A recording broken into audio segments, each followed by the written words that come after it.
Queridos amigos, soy el Padre Ángel Espinosa Los Monteros y estamos en las vísperas de Cristo Rey. Quisiera comentar con ustedes un detalle del Evangelio que a veces pasa desapercibido. Muy poca gente realmente ha encontrado este detalle. Yo lo encontré gracias a un gran sacerdote, José Luis Martín Descalzo, quien murió ya quizás hace unos 30 años, grande escritor. ¿De qué les quiero hablar? Mire, después de la multiplicación de los panes y de los peces, dice el Evangelio que quisieron coronar a Cristo Rey y Él se retiró a la montaña a orar. Sabía que venían a coronarlo Rey.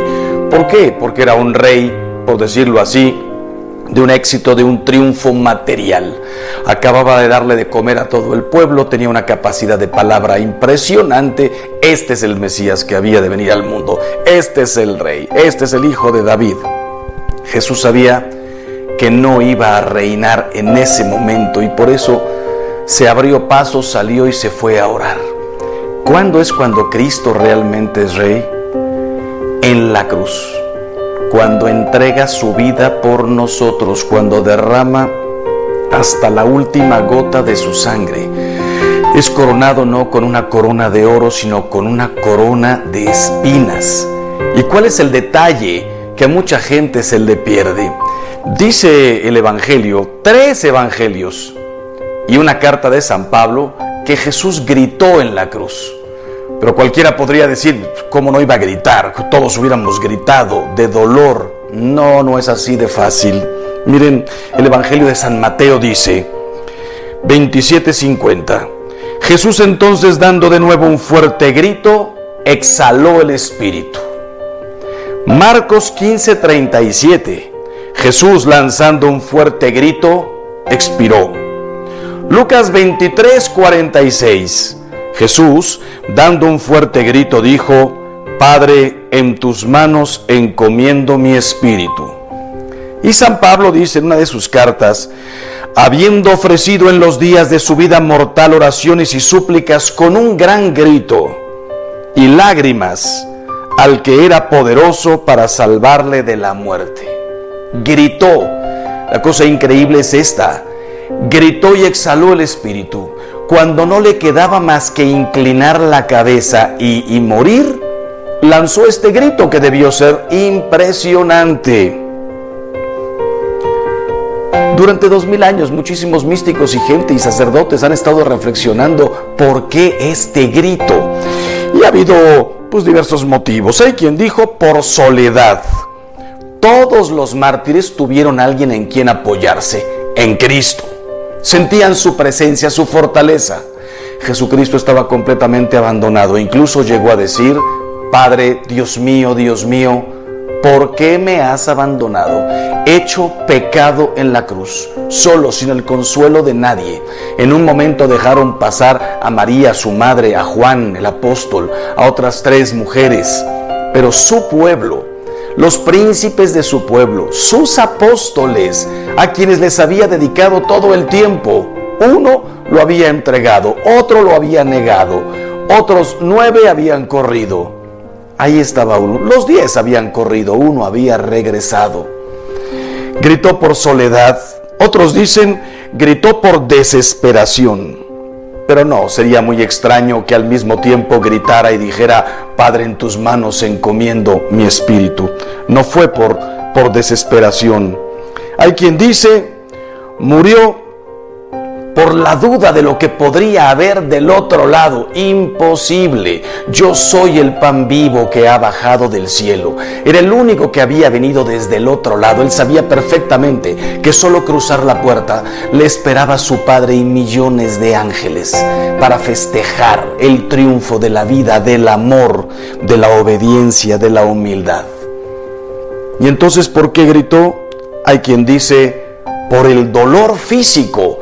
Parecería lo más creíble, pero ¿has pensado que en Getsemaní, cuando sudó sangre, cuando se le abrieron los poros, en la desesperación no desesperación, en el miedo tremendo, tengo miedo hasta el punto de morir. Padre, si es posible que pase de mí este cáliz, pero que no sea como yo quiero, sino como quieres tú.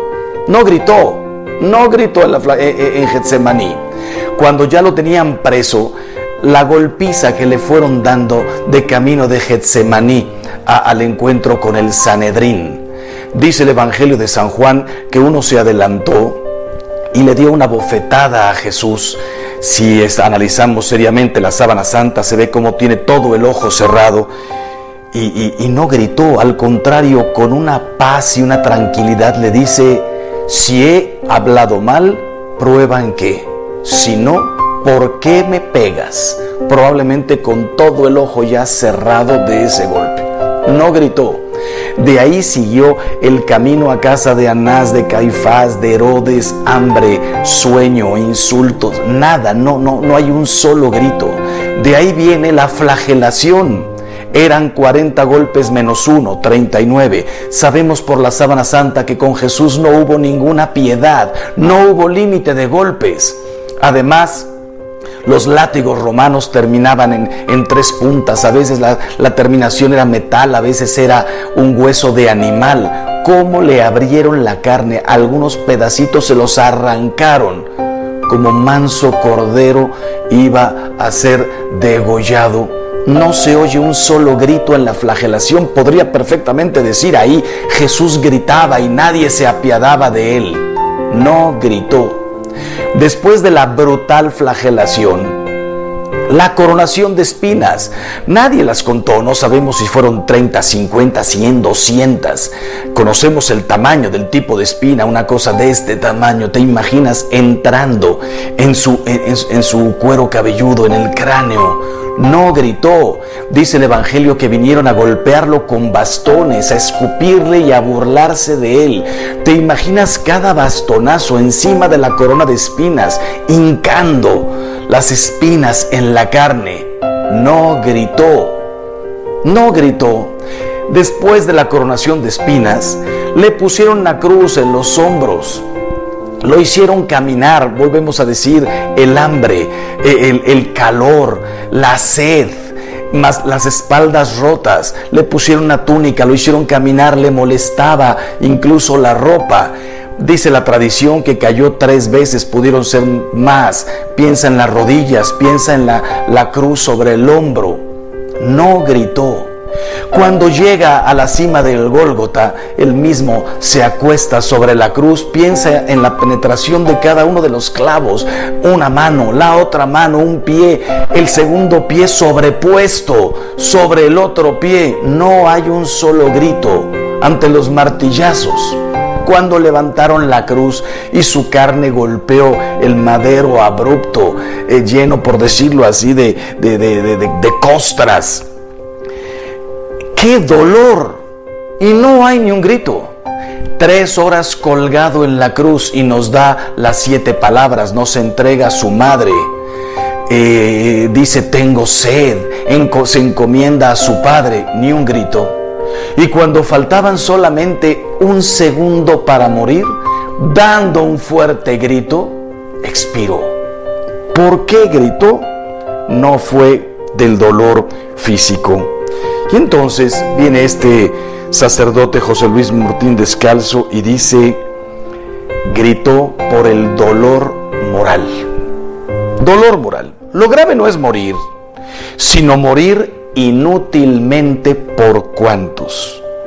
¿No te daría gusto a ti que me estás escuchando morir si te asegurara yo ahora mismo que tu muerte será la redención, la paz, todo para todo el universo?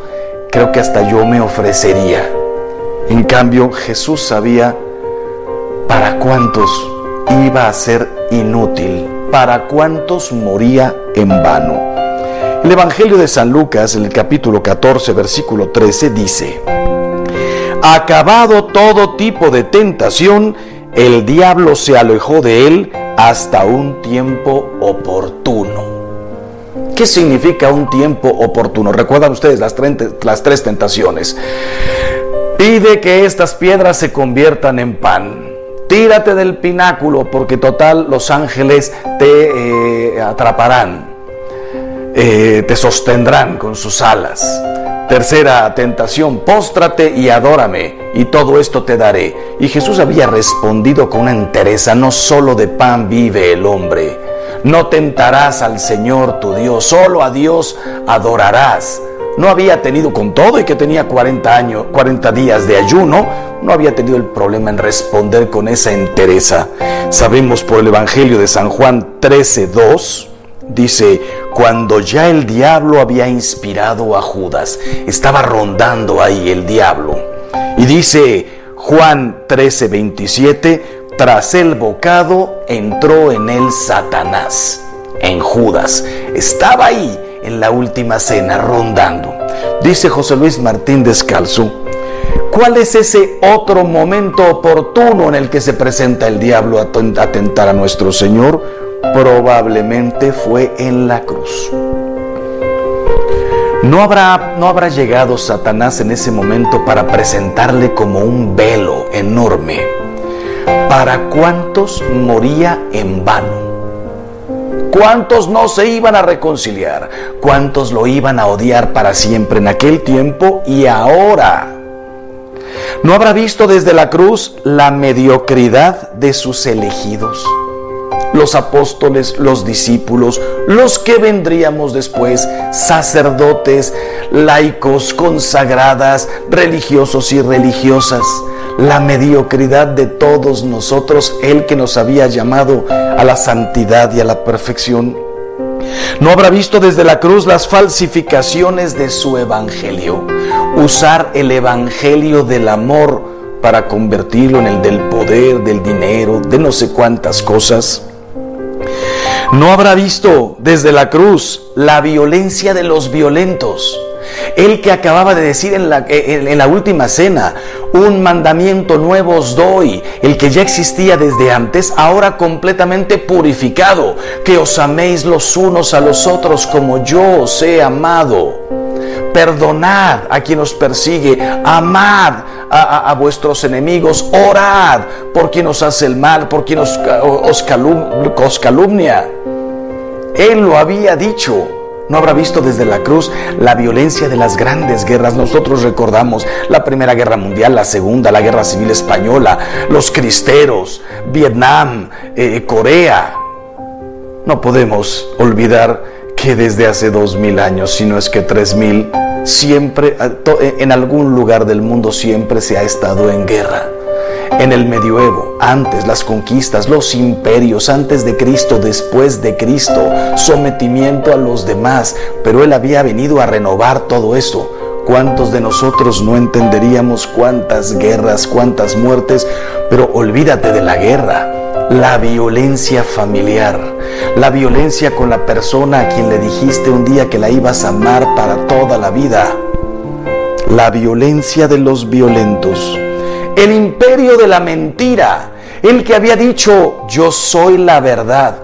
¿No habrá visto desde la cruz cuántas mentiras, las grandes mentiras de los comunismos, populismos, embaucando a miles de millones de personas? El sufrimiento de todas estas personas, las mentiras de las ideologías. Yo soy dueña de mi cuerpo, yo hago con mi vida lo que me da la gana, tengo derecho a pedir mi propia muerte, la eutanasia.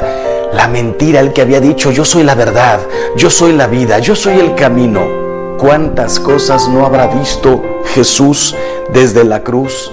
Y el imperio de la mentira a nivel familiar, a nivel conyugal, con los socios, con los clientes. ¿No habrá visto desde ahí lo que nos costaría decir la verdad? ¿No habrá visto desde la cruz las divisiones entre cristianos? Él había dicho en la última cena: Padre, que todos sean uno, como tú y yo somos uno. La Iglesia Católica, la Iglesia Ortodoxa, la Iglesia Luterana, calvinistas, anglicanos, los protestantes en general, la cantidad de divisiones, después la mentira, la violencia de tantas sectas que iban a venir, todas en nombre de Cristo o la mayoría Él que había dicho, Padre, que todos sean uno como tú y yo somos uno. No habrá visto desde ahí las risas de los listos de este mundo, los que se han ido del mundo sin pagar lo que hicieron, los que se burlaron de los demás, los embaucadores, los reyes de la mentira, los que nos engañaron, los que nos despojaron, las risas de los listos, porque se les dio más y nunca comprendieron que eran simplemente administradores de todos sus talentos, los que aprovecharon sus talentos para burlarse, reírse y aprovecharse de los demás. La carne vendida en los mercados de la noche. El que le había dicho a la Magdalena, vete y no peques más. ¿Quién te condena? Qué impresionante lo que iba a venir durante 2000 años más en estos tiempos. El pisotear la dignidad de las mujeres, de los hombres, la santidad del matrimonio, de la familia, por dinero, por pagarme unos estudios, por comer, a veces por puro placer, por hambre de dinero, por crecer más rápido, pisoteando tu propio corazón, tu dignidad. ¿No habrá visto desde la cruz el llanto de los inocentes oprimidos? No solamente son tantos niños, tantas niñas, sino tanta gente débil, los enfermos, los abortos, miles de millones ya, porque no tienen voz, porque son pequeñitos, ya estaba completamente formado su cuerpo, solo le faltaba crecer. Primero se le ofrecían, se le sacrificaban bebés a las deidades, dioses inexistentes, con hambre y con sed de sangre. Sí, lo podemos entender hace 3000 años, cuando había cero cultura. Hoy se le ofrecen los niños al placer, a mantener la belleza de mi cuerpo, al dinero, a la libertad, al simplemente cumplir mi voluntad y mis caprichos por encima de todo deber y de todo respeto. ¿No habrá visto Jesús desde la cruz, dice el sacerdote, las falsas palabras de los redentores del pueblo? Las falsas palabras de los redentores del pueblo. Cuántas soluciones llenas de mentira, cuántas expectativas que nos iban a llevar a nada, a la pobreza, a la miseria. Piensen en el comunismo, piensen en algunos países que no han podido salir de ahí. No habrá escuchado, no habrá visto desde la cruz el odio circulando en los corazones como un sapo negro. El que había dicho, amaos, cuánta gente iba a odiar. No puedo perdonar a mi cuñado, jamás volveré a hablar con mi concuña, tengo cero relación con mis suegros, no puedo ver a mi exmarido, a mi exmujer. A mí como sacerdote me ha tocado escuchar, odio a mi padre. ¿Se puede odiar a un padre? Honrarás a tu padre y a tu madre. Es que usted no sabe lo que me hizo.